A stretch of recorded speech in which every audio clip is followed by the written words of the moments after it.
Your honour, வக்கீல் சார நான் கொஞ்சம் குறுக்கு விசாரணை செய்யணும். தயவு செய்து கோர்ட் இதை அனுமதிக்கணும்னு நான் உங்ககிட்ட பர்மிஷன் கேட்டுக்கிறேன். பர்மிஷன் வேண்டாம். Thank you sir. வக்கீல் சார், கொஞ்சம் இந்த பக்கம் திரும்புங்க. குமாஸ்தா அவர் வேண்டாம், அவரை போக சொல்லுங்க. இருந்துட்டு போட்டுமே. சொன்னா கேளுங்க சார், அவர் சீட்டு போக சொல்லுங்க அவரை.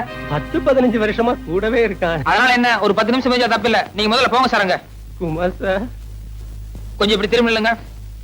கொஞ்ச நேரத்துக்கு பின்னால திரும்ப கூடாது. நான் கேட்கிற கேள்விக்கு மட்டும் பதில் சொல்லணும். என்ன நீதிபதி காலையில இருந்து எழுதிட்டு இருக்காரு, அவருடைய பேனா கலர் என்ன?